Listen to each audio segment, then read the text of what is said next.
Hi friends, welcome to మా అన్వేషణ తరపు నుంచి ఈరోజు వినాయక చవితి శుభాకాంక్షలు ఫ్రెండ్స్. మీ అందరికీ కూడా అందరూ కూడా ఆరోగ్యాలతో బాగుండాలని మనస్ఫూర్తిగా కోరుకుంటూ అందరికీ వినాయక చవితి శుభాకాంక్షలు. ఈరోజు వినాయక చవితి స్పెషల్గా నేను ఒక మంచి ఆకుకూరతో మనము ఎంతసేపు తాలింపు కానీ పప్పులో కానీ పెట్టడం ఆకుకూర అంటే అనుకుంటున్నాం కదా ఫ్రెండ్స్. కానీ నేను ఈరోజు ఆకుకూరతో అన్నం చేశాను అనమాట, బిర్యానీ లాగా. కానీ దీంట్లో ఎక్కడ అల్లం వెల్లుల్లి పేస్ట్ వేయలేదు. కానీ ఈరోజు స్పెషల్ ఏంటంటే ఆకుకూరలో కూడా మనకు ఎక్కడ మార్కెట్లో దొరకనటువంటి దుస్సెరాకు ఫ్రెండ్స్. ముందుగానే చూశారు కదా, దుస్సెరాకు అంటేనే అసలు మళ్ళీ దుస్సెరాకుతో నేను ఇది రెండోసారి రావడము. ముందు నేను తాలింపు చేశాను, ఇదో ఇప్పుడు చూడండి ఫ్రెష్గా కొద్దిగానే దొరికింది. తాలింపు చేసినంత దొరకలే. నిన్న ఫీల్డ్కి పోయింటిని, అట్లా పొలాలు కట్టుకుంటే తీసుకొని వచ్చినాను అనమాట కొద్దిగానే. అందుకే నేను ఈరోజు కొన్ని ఇంగ్రీడియంట్స్ వేసి ఒక మంచి బిర్యానీ లాగా అన్నం తయారు చేస్తున్నాను. ఎక్కడ కూడా ఆలోచించండి, అల్లం వెల్లుల్లి పేస్ట్ అనేది నేను వేయట్లేదు ఫ్రెండ్స్. గత వీడియోలో నేను దుస్సెరాకు గురించి పెట్టినప్పుడు నాకు ఇద్దరు ఫోన్ చేశారు.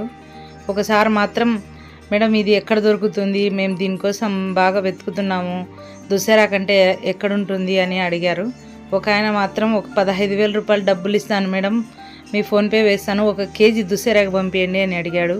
చూడండి, మనం వెలకట్టలేని ఆకు, మనకు అడవి తల్లి ఇచ్చే ఆకు. ఇది కొద్దిగా అట్లా కొండ ప్రాంతం లాగా ఉండే ఏరియాలలో దొరుకుతుందనమాట.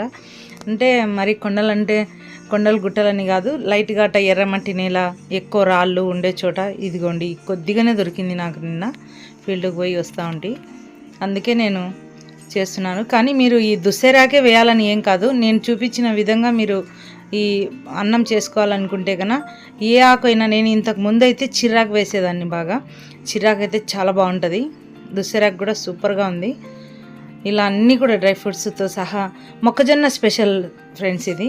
మనకు మొక్కజొన్న సీజన్లలో, మొక్కజొన్న ఏ సీజన్లో వచ్చే ఏ ఆకుకూరలు కానీ ఫ్రూట్స్ కానీ కూరగాయలు కానీ ఏదైనా తినేసేయాలి.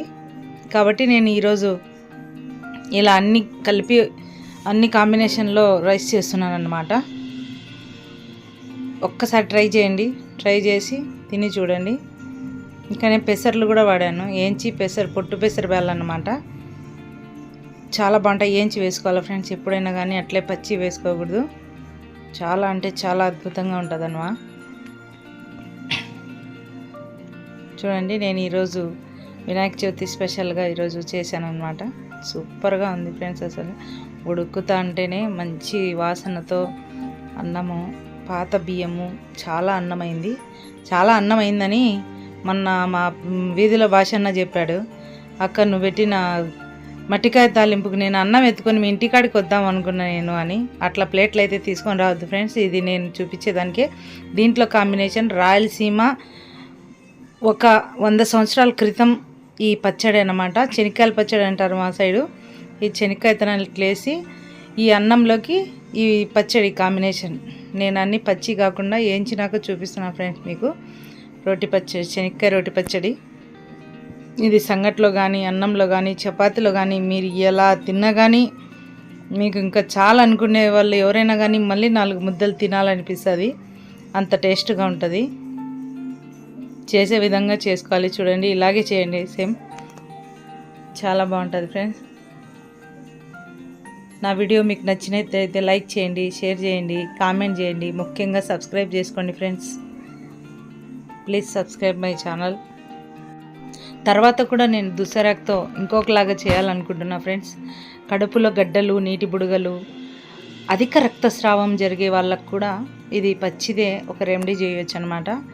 చేసి 2-3 సార్లు దాన్ని తినడం వల్ల ఓవర్ బ్లీడింగ్ అనేది పూర్తిగా తగ్గిపోతుంది. అలా మనం అప్పుడప్పుడు నెలలో ఏదో మనకు తోచినంత, అంటే ఇది ఎప్పుడు దొరకదు కదా ఫ్రెండ్స్, మనకు ఇప్పుడు మాత్రమే సీజన్ ఇది. ఈ సీజన్లో మాత్రం తప్ప ఎండల కాలం అట్లా మనకి ఇది ఎక్కడ దొరకదు. నీళ్లు ఉండే కొండ ప్రాంతం లాగా ఉండేది అక్కడైతే కన్నా దొరుకుతుంది. మీకు ఎవరికైనా అందుబాటులో దొరికితే తప్పకుండా మీకు ఎలా దీన్ని వండుకోవడం వచ్చో అలా వండుకొని తినేయండి ఫ్రెండ్స్.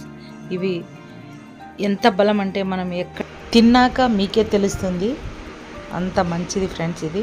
కాబట్టి ఎలాంటి ఆకుకూరలైనా చేలలో దొరికితే తప్పకుండా